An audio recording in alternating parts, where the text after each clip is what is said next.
All right. Well, it's 1 o'clock on my clock. About 10% of your 10%. To get started, I'm going to make sure that we are recording. And we're going to go ahead with the very first of the ESSA Accountability Advisory Team. Thank you all for joining us. We're really excited that you showed up for the shortest time frame to do the hard work. We're very, very grateful to you for being here. Along with myself, Denise Mola, the Director of Office of Innovation for Education. The others that'll be facilitating the work are Tina Smith, who is the department's Director for Policy and Special Projects and has the both the joy and the burden of leading the ESSA plan and pulling all of it together. We also will have Louis Farron, the State Systems Administrator for School Performance. And then we have all of you guys. And since we're recording, and because this is part of the larger meaningful consultation that we not only are required to do, but find it's really important to do and very helpful to having a good process, I'm going to ask if Tina will do a roll call. We have to document who's on the call since we're not meeting in person so that we can indicate the individuals who were meaningfully consulted in this process and how your input has been incorporated into the final plan. So Tina, I'll turn it to you for a minute and Okay. do roll call. Good afternoon, everyone. I'm glad that you are with us. I'm just going to do it by calling your name, and if you're on the call, just let me know. Ashley Daniel. I'm here. Cheryl Gall. Regina Stuman. Kenny Pennington. Anthony Bennett. Dr. Harold Jeffcoat.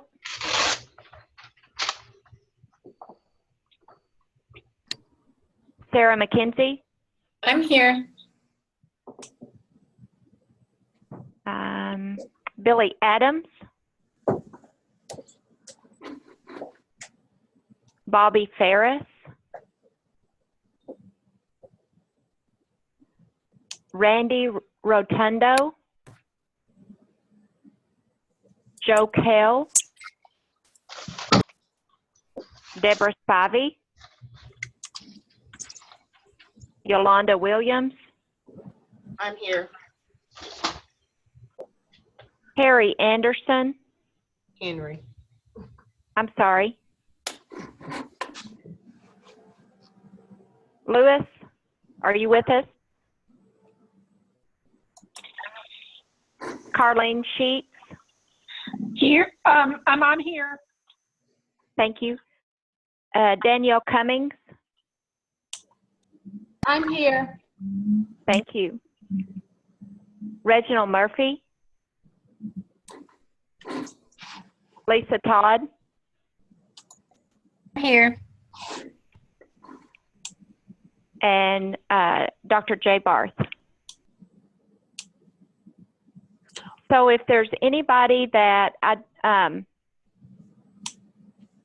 you tried to tell me and I didn't get it from you, if you would just email me so that I'm sure that I got it recorded that you were on the call. And also, Denise, if you'll help me remember at the end of the call, I will ask anyone that joined us late to send me an email. That's great. And it's this door. Oh, Dr. Jeffcoat is on. He didn't Yeah. Okay. video, but he has. I'm here. Great, thank you. Okay, great. And Tina's email, if you're wondering, is tina.smith, just as it's spelled on the screen, at arkansas.gov. You all have my email from receiving the initial invitation, and I do recognize that there are individuals who would not be able to join us this afternoon because it was such short notice. I apologize. We're just all, as you know, because your jobs are like this as well, trying to get as much done in as short a period of time of our real or regular jobs. And then ESSA, it tends to be on top of all of that as a wonderful special project. But we will be doing roll call each time. The purpose of the Accountability Advisory Team is to help the Department of Education gather concrete, actionable input from stakeholders that can help inform the ESSA planning specific to Arkansas's response to the state accountability requirement. So I know many of you have been dealing with accountability, both state and federal, for many years, and you know how important this work is. And I really do appreciate your taking the time. I've heard from several others that they'll be watching for the recording and watching the recording and joining us as they can. Because of several different sets of events that were going on, we're getting a start. It seems to some of you it may feel like a late start, but at the same time, we have been waiting to get some sense of where things were going to be in terms of the formation of the Secretary of Education and whether or not the regulations would play a major role. Now that we have that settled, we're going to have our next set of meetings. I'm gonna mute everybody to avoid my echo, and feel free to unmute when it's time to contribute. We're starting today. We're going to go at least every Monday at 1 o'clock. At the very end, I'd like to find out if there are times that might work for us to do more frequent meetings. Part of the reason, again, not just the confirmation and finding out where we would be with the state accountability regulations. The other part of this is we have several things in the pipeline that directly bear on the work that this team is going to do.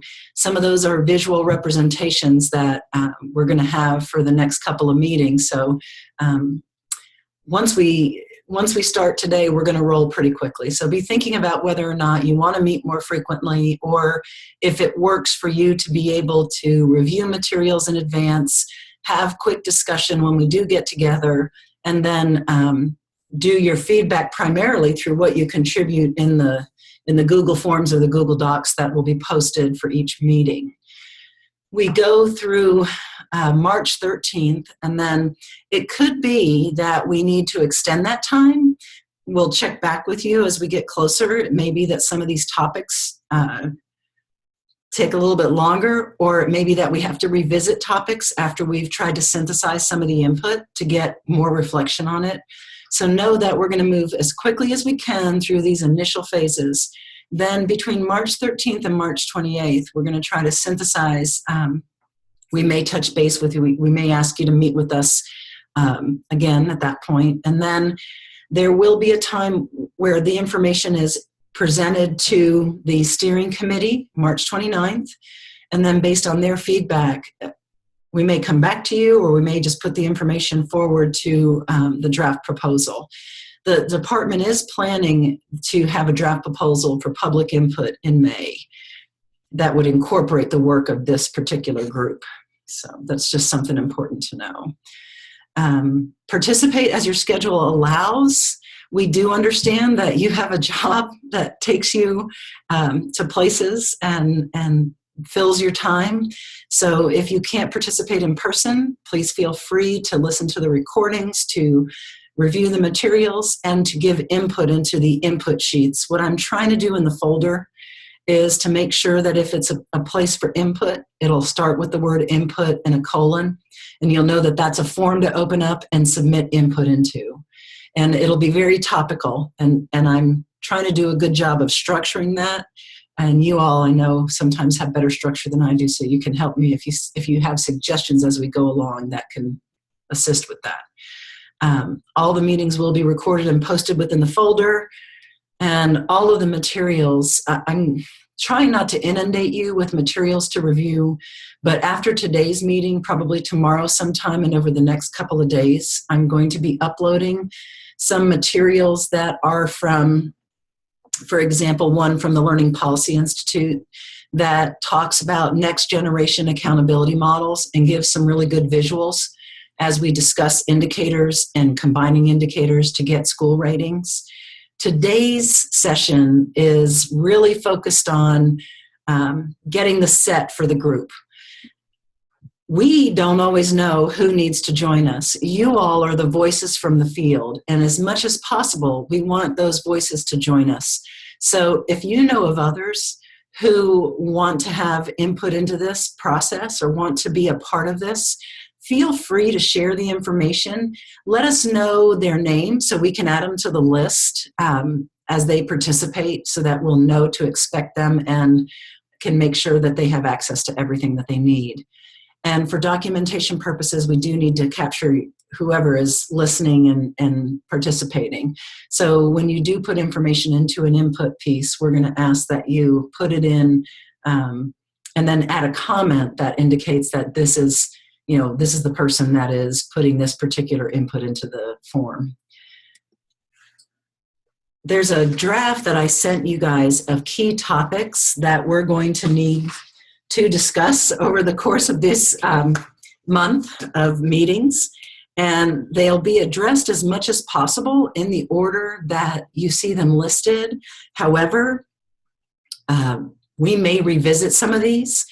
I think in terms of things like minimum N, it's going to come up in quite a few of these topics. So there are some topics that are overarching that impact in several places, and we'll probably revisit as we hit those, some of the other places that it impacts. So know that it's not going to be mutually exclusive, but we just wanted a structure to start the conversation so that we could get the work flowing. The key topics I sent you in the email. I added one in Lewis's honor. So today we're going to do just the introductions, but next week we're going to start discussing indicators and subgroups. I'm going to show you some materials I've posted. If you aren't aware of these materials, then this will allow you to see what work has already been done. If you are aware, then you've got your homework done in advance. And then combining indicators in a meaningful way, revisiting that information in terms of school identification, summative ratings. We're going to try to bring those visuals to bear there.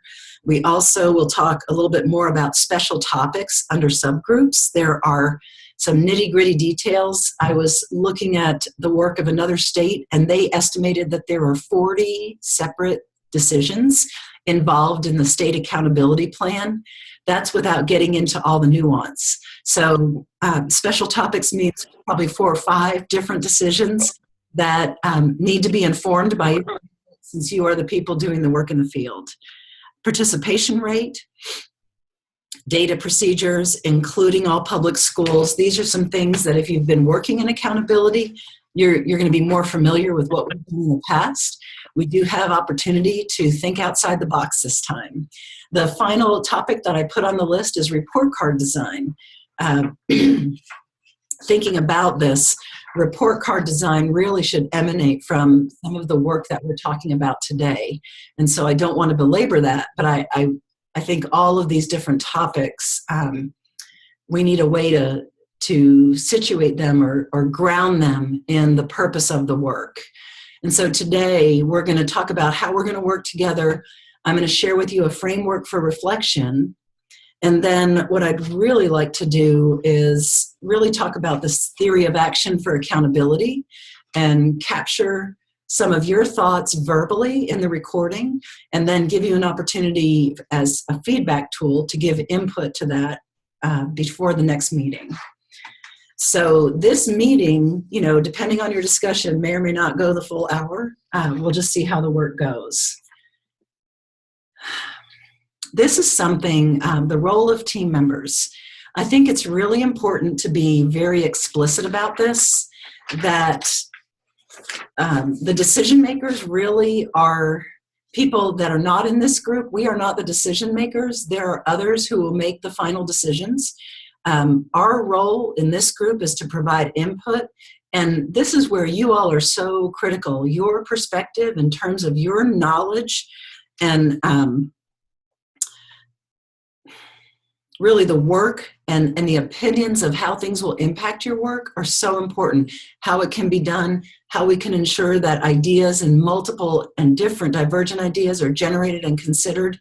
That's the purpose of input. And today, we're going to be talking more about asking for your input to theory of action. There will also be times that we will intentionally seek your input to identify the foreseeable risks and benefits of possible decisions, or to vet input that we've synthesized from different perspectives, and in particular from your perspective as the people who end up operationalizing so much of this on the ground. And we'll let you know, oh, this is a time when we want you to identify risks and benefits. Sometimes you just want input and you don't want to be stuck by somebody saying, well, we can't do that because. You just want to get the input on the table. Then later you come back and look at the pros and cons of those options. And then finally, we might come to you to suggest ways that we could bring together some divergent input. So it may be that we're getting a lot of different ideas, and we need you to help us balance the tension among those ideas. So those are the ways that we really see you all contributing to this work, so that ultimately it reflects a theory of action, or a way of changing so that we get the impacts that we desire. Really quickly, any questions or thoughts about that?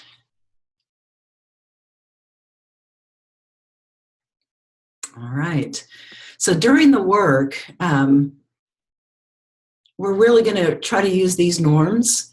And if there are additional, if you want to revise something, this is the time. I'm going to unmute you all. But we're looking at respecting time. So we're going to start and end on time, do our 1 hour. If we do go any longer, we will first get the consensus of the group to go longer, and then we'll make sure that that information is shared so that others can watch the recording from that point forward. We ask you to respect time, but also to listen well. And I have your report, but it bothered me that I couldn't. During that time. And then honor those who aren't able to participate. So we get to participate, but there are so many out in the field who will be impacted. How do we keep them in mind? And how do we think outside our own perspective to really make sure that we're representing the full field, to respect our differences and to assume good intentions, and recognize that everybody comes from a unique perspective and from a different set of experiences with regards to this work. I know some of you are going to need to leave the room or answer a phone. We just ask that you mute yourself, take care of your needs so as to not interrupt the work of the group. And then finally, this is hard work, and we really want to have a sense of joy in doing it. And so I just ask that you foster good humor, because some of these topics are really weighty. Some of these topics are very competing, and they can create tension that we see every day. And so we just ask that you, as appropriate, use humor to help us keep this as an enjoyable and creative activity, where as colleagues, we are all working to solve a problem that lies before us, that of coming up with a state accountability plan for ESSA. So I'm going to unmute you all. And I'm going to ask, are any of these things that you want to revise? Do you want to add to any of the norms for our work? And then if I can get my cursor, I will unmute you. You are now unmuted.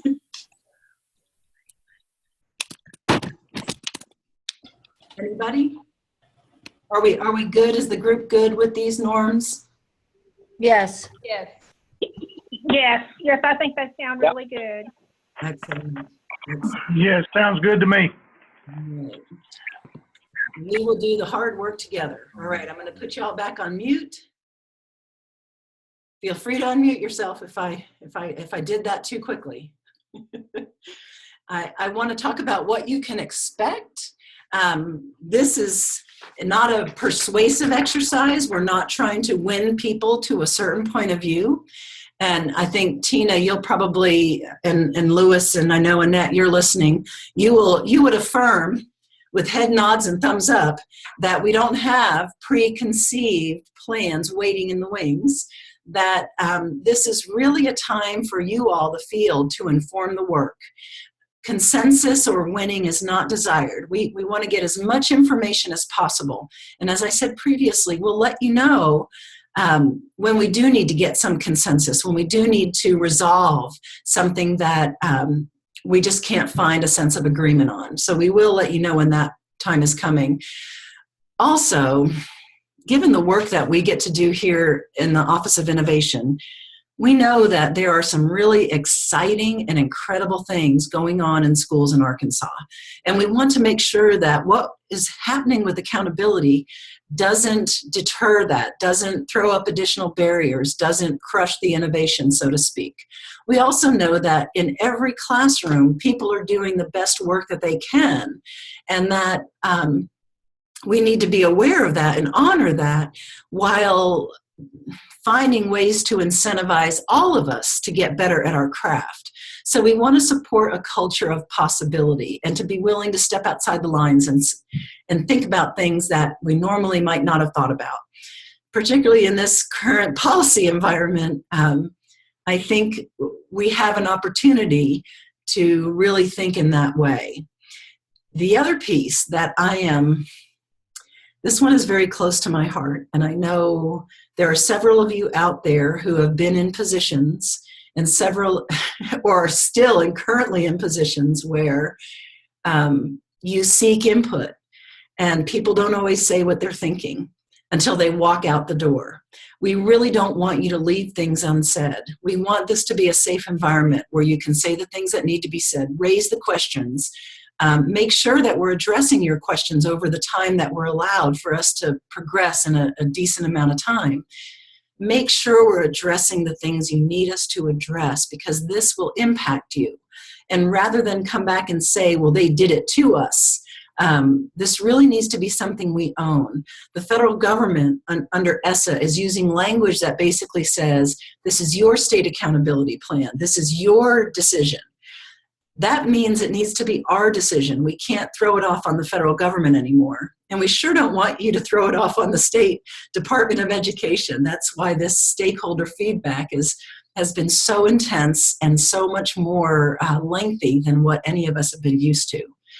We do want you to think about leaving your authority, so to speak, at the door so that all of our voices are equally valued. And then finally, the truth is that we will make our voices heard through this work, but while that input might be heard, it doesn't always get endorsed at the decision-making level. There are some things that are outside of our hands, outside of your hands, and in the hands of others who take on the risk of being the decision makers.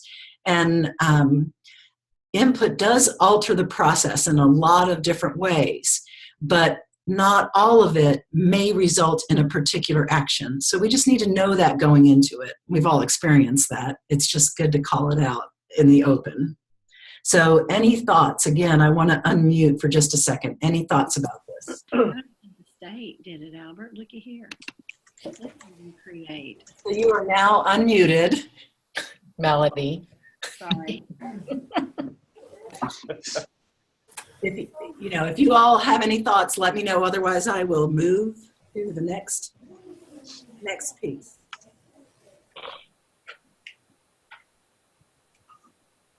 It's also giving my voice a chance to recoup. All right. So I'm going to take us to muting again. I've muted all of you, and I will take us to the next slide. So we are dealing with new statutory requirements, and I think this is one of the most important places. Actually, the advisory teams all represent really important places for reframing what we're doing with accountability. We have an advisory team for accountability. There's one for assessment, looking at what is the assessment that we have right now versus what should assessment look like in the future. Again, keeping in mind that we would like to move into a direction where we have more student-focused learning out there, and how would assessment change to incorporate that, and how could that happen within the system in a reasonable amount of time without an unreasonable burden on the people who are doing the work.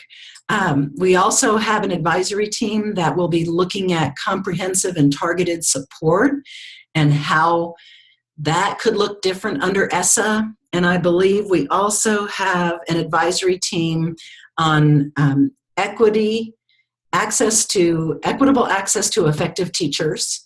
And then we also have an English learners advisory team that's working on issues related to English learners, in particular, English learning acquisition, and what that needs to look like, since that's a required indicator. And we'll talk a little bit more about that as it intersects in next week's conversation. Under No Child Left Behind, if you go in and you read the law, it was so very prescriptive. We had AYP, and AYP basically specified how schools were going to progress within a very definitive time frame. And it was so spelled out that states had very little flexibility. And I think the hardest thing that we're dealing with right now is this sense of Stockholm Syndrome, NCLB Stockholm Syndrome. We've been tied to the old law for so long, it's kind of hard to think outside that box. That it resulted in sanctions and negative connotations that came with labels. This is our opportunity to change that. ESSA essentially is requiring the statewide accountability system to be based on challenging state academic standards for reading or language arts and mathematics, and described in the previous sections, and that to improve student academic achievement and school success. So that's the broad frame within which we're working. This is about student academic achievement and school success. But that's just part of it. How do we move, and how do we use the accountability piece of it to move from this sense of gotcha and sanctions and you didn't make it to an idea that we're here, that this accountability system is to identify areas for needed support. Let me put that into a deeper frame, okay? The purpose of the work ties into that statutory purpose of the Every Student Succeeds Act. And in particular, it ties into Title I, which Title I, and I want to make sure that I don't not get this right, because I pulled it straight from the statute, should have put quotes around it. Title I, the purpose is to provide all children significant opportunity to receive a fair and equitable and high quality education, and to close educational achievement gaps. And state accountability plans fall under Title I. And as we know, the accountability for Title III, now for English language acquisition progress, has now fallen and been placed, not fallen, but been placed under Title I. So the idea is that this is what our ultimate goal is for this system, that it would help us to ensure that all children have significant opportunity to receive a fair, equitable, and high quality education, and that in doing so we would close achievement gaps. So 2 purposes here. We want to promote more equitable outcomes, and some of that might be through access. This has a direct bearing on some of the indicators that we select and the way that we weight the indicators in our future conversations, or suggest the weighting of indicators in future conversations. We need to be thinking about the fact that we have students who historically have been marginalized and underserved. And when you look at the data, we continue to see significant achievement gaps that reiterate that we're not there yet, that we still have work to do in this area. And again, that data and those details we will view and review as we get into the discussion of indicators and identification of schools. And we also want to think very carefully about how the system of accountability will help us to provide greater resources and supports to the schools that serve the students who need it most. Another shift that I want you to be thinking about. So one shift is we want to move from this mindset of sanctions and gotcha to a mindset of continuous improvement and support. How do we help all of us that are working in the education field focus on the right kinds of support and the right kinds of work? The other piece we want to think about is that under AYP, it felt like the State Department was getting directly into the business of schools. And we have district governance for a reason. So how does the department shift to supporting the district as the district takes responsibility for supporting its schools? So those are two critical shifts in the way that we're thinking about accountability. The law specifically says we have to meaningfully differentiate among schools annually. But the purpose of that meaningful differentiation is to inform all the stakeholders. And the people who are in the position to impact changes are the local people. The stakeholders who are informed about what's going on with their schools, the districts who have authority over those schools, and really have the most direct line to impacting what goes on at the school level.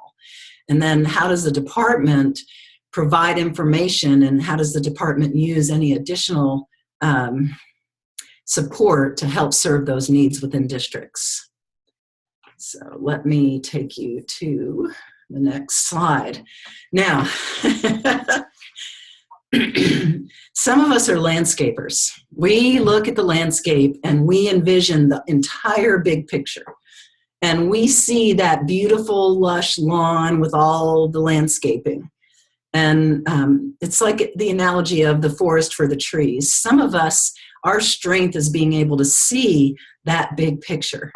There are others in this group, I am not among them, who really get into the weeds and really see what happens at that weed level, right? Or sometimes they get buried in the weeds and have a hard time pulling out of the weeds to figure out how that one piece fits into the big picture. So we are going to have to continually, in our conversations and in the information that we put forth from this team, balance the tension between the big picture and the details within the big picture. To accomplish this, we'll need a framework of lenses through which we can reflect on the work and provide input into the process. And these lenses sometimes represent competing forces in the work and in the planning and in the implementation of the actual system. I'm going to take a breath, give you all a chance. Any thoughts so far? Oh, let me move you where I can see you. And Denise, yes. this is Lisa Todd. I just have a really quick question while you're taking a breather.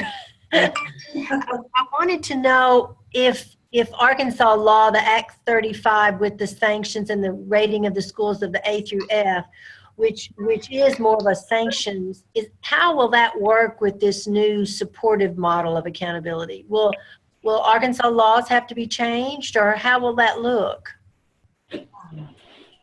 I know you're listening out there, and I think what I'm going to do is this same question, Lisa, came up at the State Board of Education meeting as we were talking about the concordance in the districts and schools that were recommended to come off the academic distress list. And the commission indicated that, yes, the laws will have to change, and that work is being thought through in light of all this conversation. Dr. Barth, I know you were at that board meeting as well, and without having the details, I do know that the work is being done to look at how does what we're doing interact with, and how does it also perhaps interact or conflict with existing state law, and what do we need to do to get those policies in alignment. So that work is ongoing, but I believe it is happening as we speak. I just don't know the progress of it, because I think it's been a lot like the rest of the ESSA work. There's been a lot of transition and a lot of information, and we've been kind of waiting for the dust to settle a little bit. Non-communication. I'm going to go ahead and mute again. If you do have a comment or question, please feel free to jump in and unmute yourself. Thank you, Lisa, because that is a very thoughtful question. And yeah, if we're going to move towards this concept of the state providing the support and really focusing on how does the department really support districts in their work with schools, then one of those pieces is to work on the policy level to do as much alignment as can be done within that system. And again, as you think about it, ESSA itself talks about states accountability systems, not a separate federal accountability system. So that's a great question. All right. I think the hardest thing for many of us is this next piece, is to think through these lenses for reflection. And the reason that these are in here, I borrowed from another state who had used these lenses, and I think that they do represent some of the competing tensions that are out there. We do have to have an equity lens. After all, the purpose of Title I the purpose of federal funding is really to help promote that equity. So we must keep equity in mind when we're faced with competing interests and consider which of those interests are best served or best serve the interests of Arkansas's most vulnerable students. We are their voice in this process. We do have students who are voicing in and providing feedback directly to the ESSA steering committee, but as the adults in this state accountability process, we have that obligation to represent those most vulnerable students. We need to think in terms of alignment, keeping alignment in mind when we're faced with those competing interests. We have to consider how each of the different things that we're discussing will align with the state as well as the federal requirements. And Lisa, that gets to your question. That is going to be something that we're going to have to continually keep in mind. We have operated under the separate systems, and there were times when the separate systems were more closely aligned and then they went further apart, and attempts to bring them more closely in alignment do get continually impacted by the fact that how long was it between NCLB and ESSA? A very long time, and in that interim, we had a lot happen at the state level. So we do know that we exist in this space that is impacted not just by the work that we have, but we also know that there will be continued dialogue even once an ESSA plan is put in place. So how do we make sure that we look at this state accountability plan as something that can be iterative as we learn? And how do we establish that internal system of inquiry at the state level that helps take feedback from the field and inform this work so that it's part of the larger state policy process more directly? So alignment will be a big part of the lens that we need to be thinking about. Practicality. There are some things that are going to be possible right now, and some things that will only be possible with certain changes to statute or to rule or even to local district policy. But we still have to keep possibility in mind. And when we have competing interests, we need to consider what's achievable in light of the limited resources and still meets Arkansas's priorities. So we're going to be in that space where we have to balance how do we move towards the priorities of excellence? How do we move towards the priorities of student-focused learning, where every student feels like they have an education that's been designed with them and for them, and still be in the possible or practical. So that's going to be an important piece. And then finally, efficiency, because we do have limited resources, and we have the reality of the things that we've been hearing about. We have teacher shortages, we have financial allocations that we know are tied to real human beings. So we do have to think about efficiency. And when we keep efficiency in mind, when we're faced with competing interests, we do have to consider the impact so that we don't create undue burden in an unreasonable amount of time. So these four lenses, as you think about any input that you provide, at times there'll be a real structured way for you to reflect back on the four lenses when we're really looking at assessing potential risks and benefits. And then at times, we just ask that you keep this in mind as you're generating your input, because some things you really want to think about the possibility of and apply the practicality lens later. Otherwise, you never envision beyond what you can see. And in the words of Richard Atwill, who spoke before the state board last week, and I loved what he said. They were talking to him about the district coming out of academic distress and said, there's still work to do. And he said, a friend of his had once said, never mistake the top of the rut for the horizon. And I thought, that's perfect. Sometimes we get so deep into the weeds that we think the top of that blade of grass is really the end of it.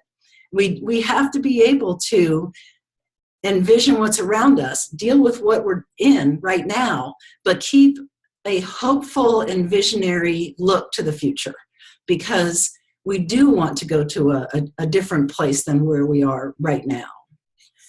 So that takes us to our final piece, and this is a piece that we're going to discuss. I have some statements up here for reflection. These are by no means anything that anybody else has in writing. I put this together just to get us started talking, but I would love for us to have a discussion that generates multiple and divergent thinking, and then I will direct you to where you can put your concrete input. But any good effort is to change something, is grounded in a theory of action, a theory of change, where you look at the if and then. If we do this, we believe that this is going to happen. If I cut out ice cream every night and I exercise more, then my LDL cholesterol will get lower, my HDL cholesterol will get higher, and I will have a better overall prognosis for my risk factors in the future. That was a conversation I just had with my doctor this morning. That's a simple example of theory of action. What I've done here is just draft one, and I'd like you to be thinking about this because this is a big overarching one, but we need to have conversations about some of the details around the indicators. So I'm going to unmute, or you guys can unmute. To unmute, you go into the participant list, or you can also, you have a place on your green, on your screen in the little menu where you can mute and unmute by clicking on it. The theory of action that I started with is, if the ADE provides a flexible, comprehensive accountability system that uses multiple measures and weights within a continuous cycle of inquiry to incentivize and prioritize the work of districts, then districts will identify and address the needs within their local systems using a cycle of inquiry that integrates state, district, and local data to inform their strategic provision of support and resources, human and fiscal.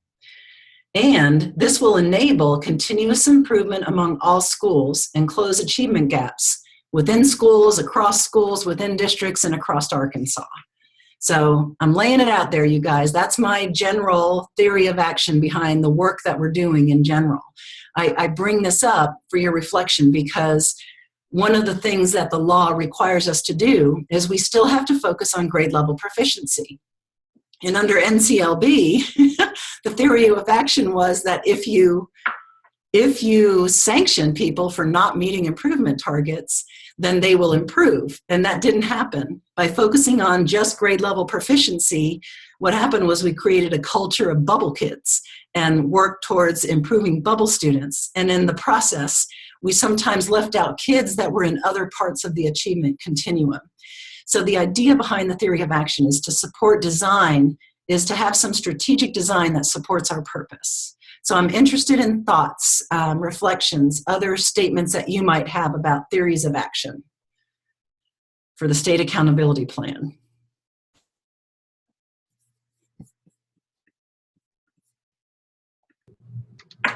You're all unmuted. I know it takes, you got to think about it. Denise, this is Sarah McKenzie. I really like how you included human and fiscal resources in the strategic planning part, because I think sometimes under the old accountability system, they've been separated. too much. And so I like bringing the pieces in together. That's a good point. And what's interesting to me is I think the requirements for equitable distribution, or I think it's disproportionality. We're going to have to start watching disproportionality in effective teachers. I think that's going to draw our attention to that.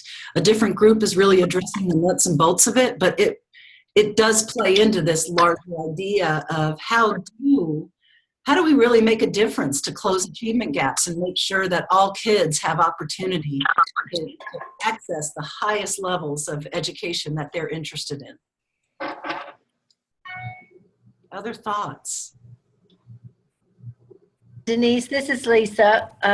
Will there be a growth part of this discussion or plan?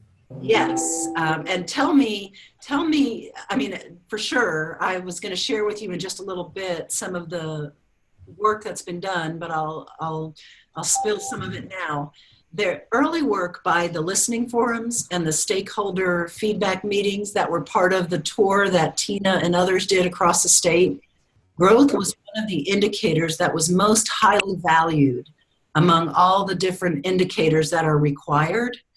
And so growth definitely has a very important role at this table. So I'm going to kind of reframe it back to you. Lisa, what would be your theory of action in including growth into the accountability? Well, I was thinking that it would be helpful if schools have, some schools are going to have difficulty reaching the performance, right, of the ACT Aspire. But if they had other multiple ways of reaching what was defined as proficient, that student growth would be part of that conversation, I would think. You know, I mean, when I think about in the district level, we looked at overall the ACT Aspire, but really the information that we valued the most was the information we got through a system like NWEA, the MAP, for instance. And I know there's other programs out there, but that was more beneficial for those lower performing students because it did give them some sense of accomplishment, and it did give specific instruction back to the teacher that even though they weren't at the proficient level, it was still important that they were headed in the right direction. Exactly. Those are great comments, and I would respond too by saying I think that has come across very clearly in the stakeholder meetings, just in general, that, you know, if in our current education system, so often time is the constant and learning is very variable, whether or not kids are learning. And focusing on just grade level proficiency doesn't really incentivize that learning be the constant. It's a question of who can I put into this narrow frame of time that's going to improve my score, because the sanctions and the label are so onerous that I just want to avoid it. You know, this is our opportunity to think outside those lines and to think about how do we capture the fact that things are happening in the way of learning, and how do we do that in balance with the fact that ultimately we want to have all students achieve a level where they're prepared to make the choices they want to make when they leave our system, and not constrained to choices that are related more to the education they receive than to the options they could have if they were achieving at those college and career ready levels.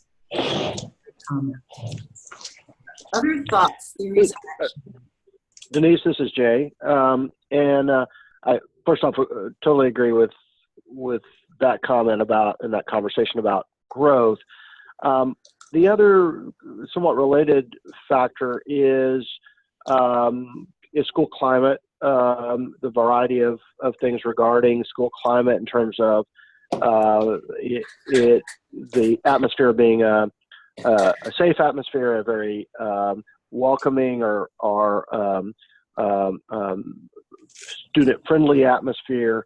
I think that is an important trait. I guess the question then becomes, of course, how to measure that, and what is an agreed upon measure that really does work across the diversity of different types of schools that have to be measured by the same ruler. But I do think that is something important to begin to give a nod at least to the value of a healthy environment. Excellent. And so in our theory of action, the school climate itself is really important. That this learning and this growing takes place within an environment that really fosters relationships with students and parents in such a way that kids want to learn, want to be there, and want to achieve to the best of their ability. And that will, Jay, that'll take us into, when we get into indicators, that'll be part of our fifth indicator conversation. Mm-hmm. And right. we'll be discussing that. Some of the resources I'm going to upload, there are several. There's too much work. It's going to seem like a lot. The impression, I don't want to give anybody the impression that we expect you to read through everything. But in a team this large, some of you are going to be more naturally drawn to certain topics.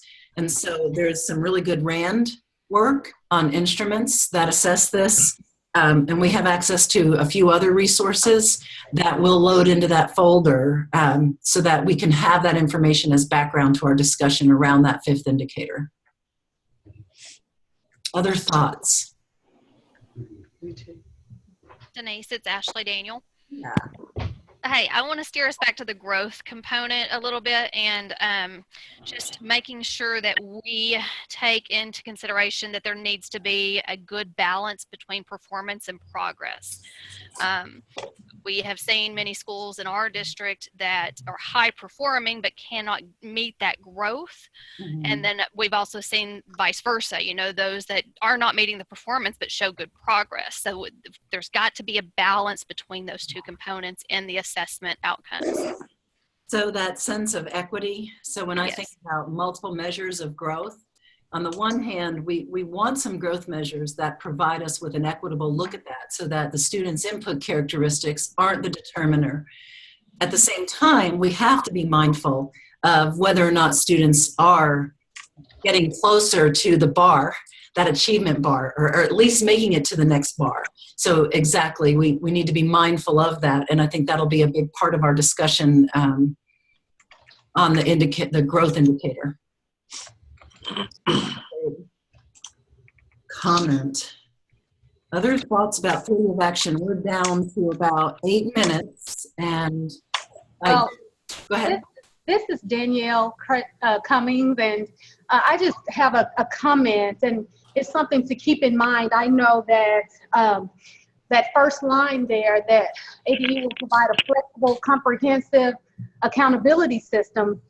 And we know that it will be comprehensive, but I wanted to be certain that we do have flexibility there and what that might look like, because so many times districts, there's this guise of flexibility, or there's this guise of what we will be able to do, but then in reality, there is no true flexibility at all when implementation takes place. Gotcha. What you made me think about is how I think about the assessment team and what they're going to be working through. Right now we have a state summative assessment, and for some school configurations, that's the predominant piece that informs their accountability. How do we get other indicators into that? So how do we gain flexibility in assessment? The same is true with accountability. We may not currently be measuring things in a comparable way or providing, collecting information that gives us some of that flexibility. But the hope is if we don't start with it, we iterate towards it. And we can't iterate towards it if it's not part of the vision. So that's perfect, Danielle. Thank you for sharing that.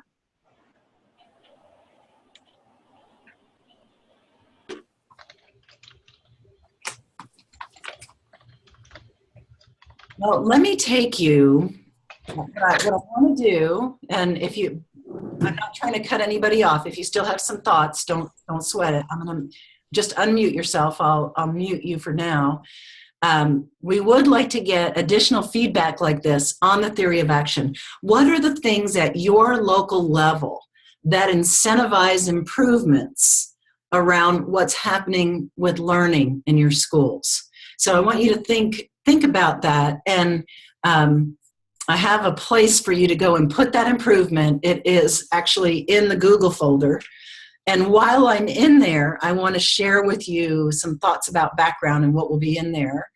And then I want to come back and ask you about additional meetings if you guys think that those will be necessary. So let me go into, if I can get my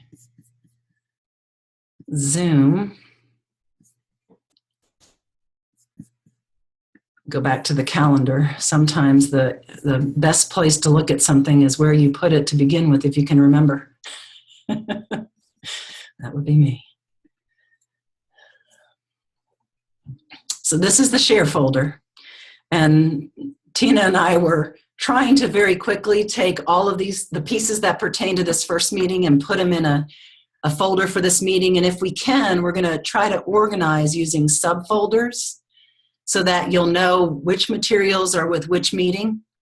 If we can't, then what we'll do is we'll put some kind of notation at the very beginning, like a prefix, if you will, on each of the file names, so you know if it pertains to the meeting for the 13th or the meeting, on the 20th next week. So you'll see that can everybody, I hope you can see my desktop and it shows the different documents that are in the Google folder.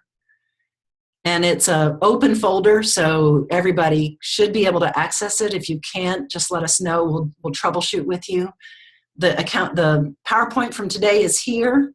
This is the input for theory of action. I was just thinking these don't have to be, let's see if it'll open for me.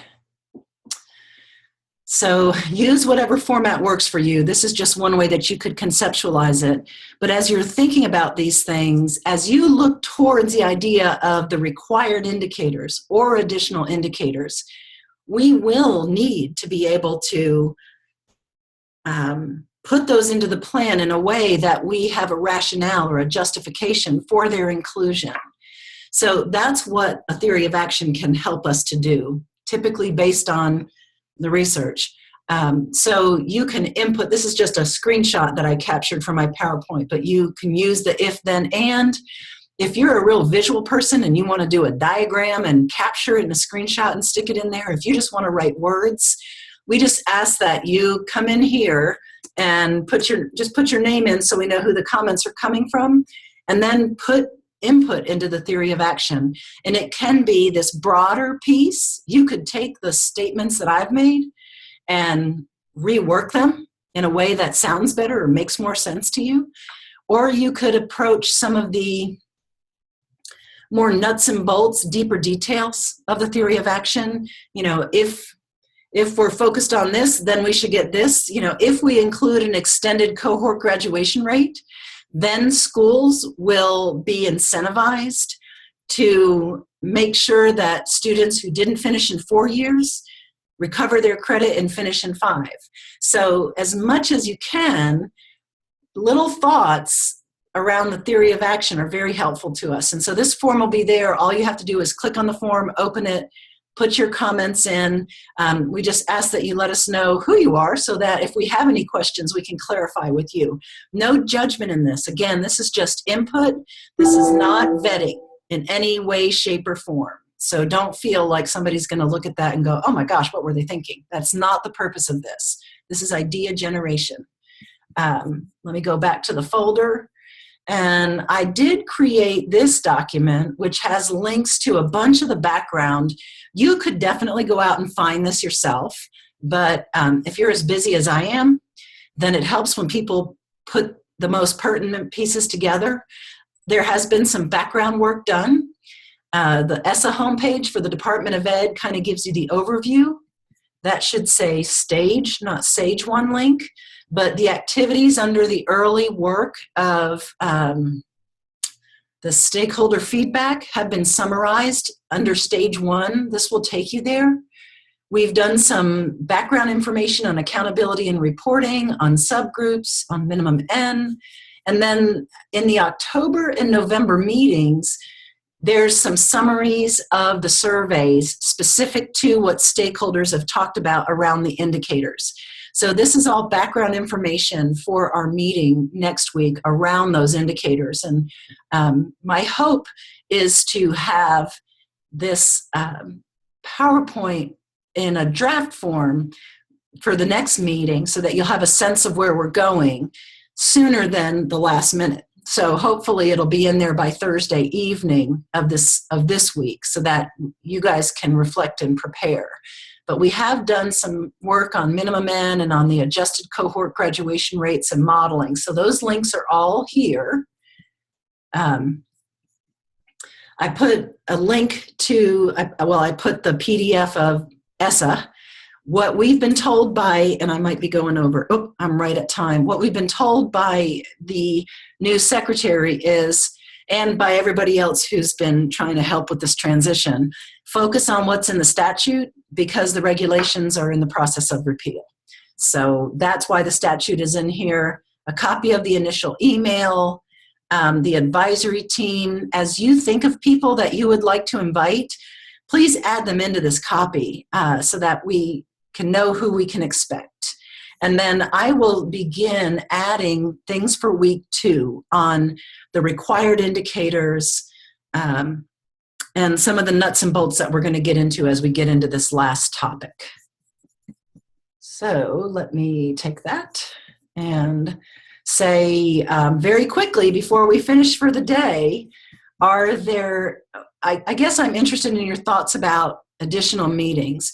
Do you believe there's a need for us to meet more frequently? Do you think we can do this work with the timing that we have, or should we play it by ear from week to week? So, for example, if we find out next week that, oh my gosh, we need a quick meeting sometime this week to talk about the indicators more, we do it on the fly.